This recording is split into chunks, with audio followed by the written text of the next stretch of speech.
आज हम quadratic equations को सॉल्व करना सीखेंगे। इसको सॉल्व करने के बेसिकली दो मेथड्स होते हैं। एक क्वाड्रिक फार्मूले की मदद से सॉल्व करना, दूसरा फैक्टराइजेशन मेथड के ज़रिए सॉल्व करना। आज हम जो है ना क्वाड्रिक फार्मूले की मदद से सॉल्व करना सीखेंगे। अब सबसे पहले हमें इसका जो है ना फॉर्मेट पता होना चाहिए।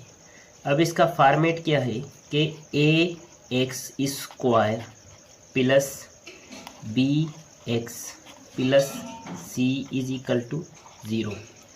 अब ये जो फॉर्मेट दिया गया है, ये फॉर्मेट क्या शो कर रहा है, यहाँ पे आपने a, b और c इनकी वैल्यूज देखनी है कि इनकी जगह पर क्या रहा है। ये बेसिकली कोएफिशिएंट कहलाते हैं। ठीक है, इन कोएफिशिएंट्स को हमने जो है इनकी वैल्यू रख के फार्मूले में इनको सॉल्व करना है। फॉर एग्जांपल एक इक्वेशन में लिखता हूँ कि 2x² plus 3x minus 10 is equal to 0। अब ये इक्वेशन हमको मिल गई। हमने बेसिकली क्या देखना है, a, b और c। हमने यहाँ पर कोएफिशिएंट देखने हैं, ये वाला और ये। अब इनको हम क्या कहेंगे, a की वैल्यू, b की वैल्यू और c की वैल्यू। इनको अलग करके लिख लेंगे। सबसे पहले लिखेंगे a की वैल्यू। अब a की वैल्यू क्या है, 2 है। उसके बाद b की वैल्यू क्या है, 3। उसके बाद c की वैल्यू क्या है, -10। अब तीनों की वैल्यूज आ गई। अब हम क्या करेंगे, फार्मूला लिखेंगे जो कि है x is equal to -b plus minus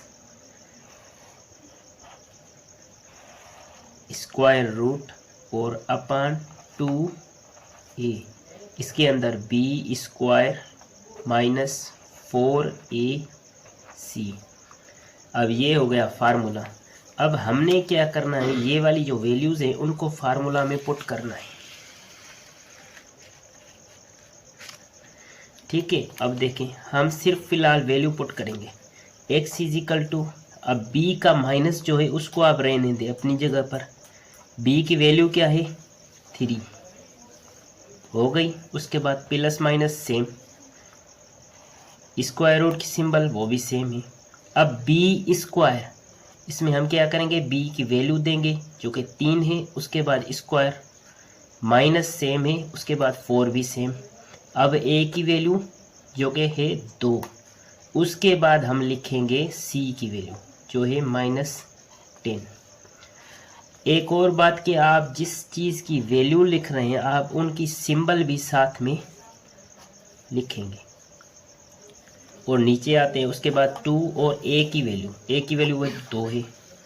यहाँ तक फ़िलहाल हमने खाली वैल्यू पुट की है।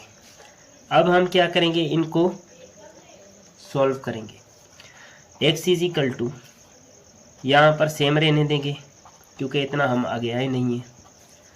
अब स्क्वायर रूट के अंदर आते हैं कि अगर 3 का स्क्वायर निकाला जाए तो क्या होगा कि 3 × 3 इज इक्वल टू 9। अब यहाँ पर हम लिखेंगे 9, समझो हमने स्क्वायर छुड़ा लिया। उसके बाद चलते हैं, अब ये 3 रकमें तीनों आपस में मल्टीप्लाई हो रही हैं। ठीक है, अब हम क्या करेंगे, इन तीनों को बेसिकली ऐसे करने से कभी कभी परेशानियाँ होती हैं, तो मैं सिंपल मेथड बताता हूँ। आप क्या करेंगे, तीनों को अलग लिखेंगे।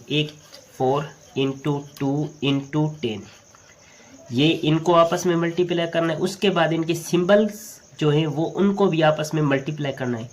4 के आगे माइनस है, 2 के आगे कुछ नहीं है तो यानी प्लस। उसके बाद 10 के आगे minus into plus, minus into minus, यहाँ पर हो गया प्लस।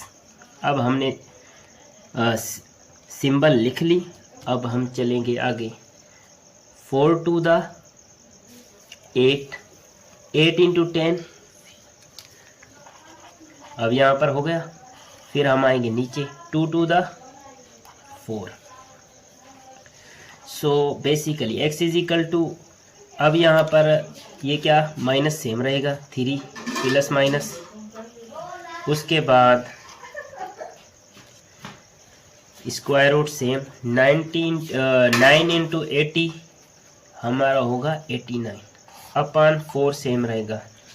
अब यहाँ पर आता है रूल कि अगर स्क्वायर रूट ना निकले, अगर स्क्वायर रूट निकलता तो हम इसको आगे लेकर चलते। अब यहाँ पर स्क्वायर रूट नहीं निकल रहा तो बेसिकली हम क्या करेंगे, इस को हम दो हिस्सों में डिवाइड करेंगे, एक में माइनस में, एक में माइनस, एक प्लस में डालेंगे।